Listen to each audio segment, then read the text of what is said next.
All right, Coach, closing out, 4-game homestand here. Your takeaways, first shootout of the season. Want to start off with the shootout play and decisions to go behind those players and the end result of today. Yeah, kind of going with, I guess, some of our best players, offensively gifted guys.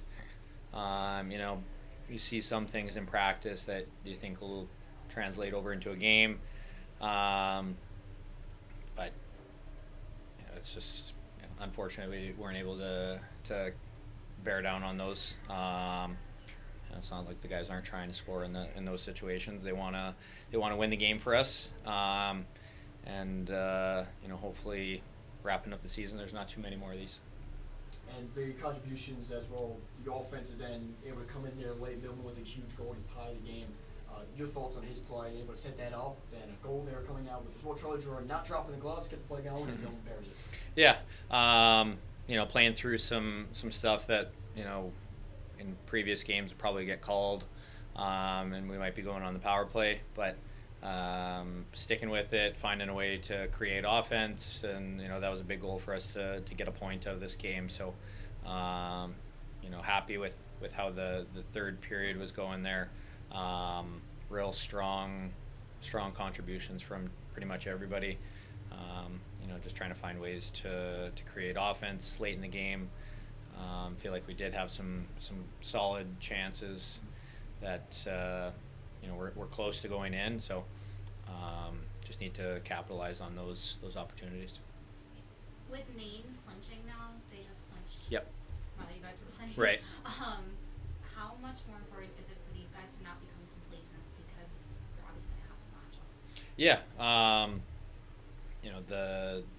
The remaining games for us to maintain our position in the standings is huge. We don't want any drop off in our play. Need to continue playing hard every single game, regardless of who we're playing at home, on the road, whatever the situation is. We just need consistent hockey out of our group, and the way that the season is, or the schedule is for the last few games here. We have some games against opponents that are lower than us in the standings and then above us in the standings. So it's they're not going to be gimmies or anything like that. So we need to make sure that we show up and we're prepared for those. Eric mentioned obviously Mason had your team's second goal today. What can you say about his play, not only today but all season long? Yeah, I mean, he's been consistent for us. From the first day that we got Mason last season to now. He's almost a completely different player. His the way that he defends, in zone, off the rush. He's confident with his skating and his stick, body positioning, all those things. He's a difficult player to play against. So, not just the offensive side of things. Obviously he's contributed a lot of success to our power play throughout the season. So, pleased with how Mason's been throughout the year, and he's somebody that we're obviously going to rely on going forward also. You mentioned that since the beginning of last season you've seen him grow quite a bit. Where's the one area where you've seen the most improvement in his game? Yeah, I think just defensively. It was a big transition for him to go from basically, I know that he had some time with Lehigh before he arrived, but in that kind of weird COVID season where it wasn't a full season of development, but coming from essentially junior before that, the speed, the strength, and everything like that is much different.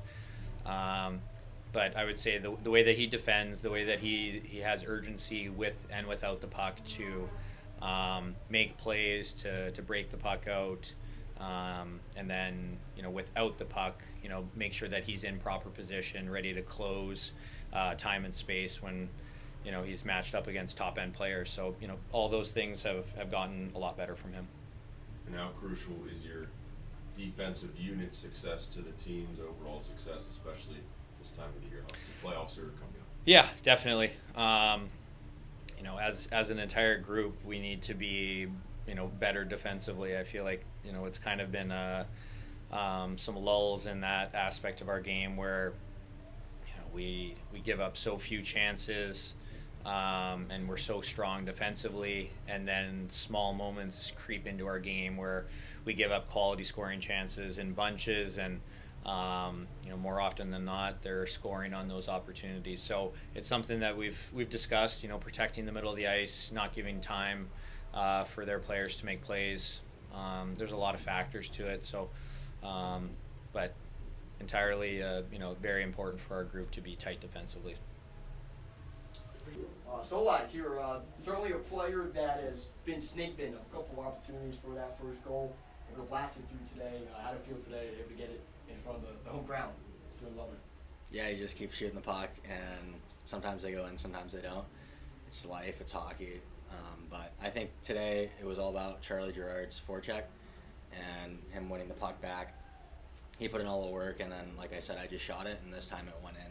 And I've had a lot of chances, and guys like Devin Pagliani and Brendan Hoffman have been working so hard and creating so many chances. So I just want to give those guys a shout out because I've had a lot of good looks, and goalies have made some great saves, but that's hockey and that's life. Keep going. Your physical style of play has fit right into the mold, especially on that top line today with Newton and Gerard. What can you say about the physical nature you brought from the University of Notre Dame, and certainly that Fighting Irish is fitting right here in the Purple and Orange?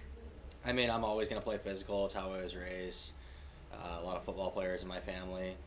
I think the pro game gets more physical as you go on. You got to be able to protect the puck. You got to be able to win the puck. You got to be able to use your body. So I've always tried to be physical, and I'm going to keep playing physical. How is the transition from Notre Dame to playing pro now for you? It's quite an adjustment, I would say. Notre Dame was my dream school my whole life, so spending 4 years there, you're kind of in, I guess, dreamland. And it's sometimes you take it for granted, but every day was so special for me to be at the school that I always dreamed of going to. And then taking the next step into pro, which is inevitable. It's going to happen, but it's obviously a big change going from South Bend to Pennsylvania. But the guys have been super welcoming, and the coaching staff has been great, and everybody's, welcomed me with open arms, which has made the transition so much easier for me. So I don't have any complaints. I did my time at Notre Dame. I loved every second of it. But at the end of the day, you got to move on and, chase the next goal. And how's the transition on the ice from the Big Ten to the ECHL? How is it different? The Big Ten was really, really good this year. I mean, it's good every year, but this year I think, as people saw in the tournament, but we saw it all year. Minnesota is incredible. Michigan, really good skating teams. So I wouldn't say. Are you asking in terms of pace of play or skill level? Well, just how you evaluate the different leagues on the ice. It's really hard to compare, but I guess I'll know more as I go along. I would say when you're playing a team like Minnesota or Michigan, the skating's going to be a bit faster, maybe a bit more structured. There's obviously a lot of skill players here, though. Like, we've got a lot of high level skill guys. But I would say, yeah, as I play a couple more games, maybe I'll be able to draw better contrast. And I know you've been here for 5 days, but what kind of teammate is Mason Millman? If you have gotten to know him a little bit. Mm-hmm. Yeah, he's very selfless. I think you can see it too. He loves to back check and bail out his teammates on the ice, which speaks volumes. And I mean, every guy in there is a good guy. I mean, he's no different. He's been very welcoming. He's gone out of his way to make me feel more comfortable. But I think he really speaks with his play and his effort and his example. He really cares about what he's doing out there, and he's got a lot of pride. And he's the kind of guy that you want as a teammate, especially as a defenseman. You want a guy that's going to play hard, that's a good skater, and he has all that in spades. I appreciate it. Crossing the goal. Thank you. Thank you.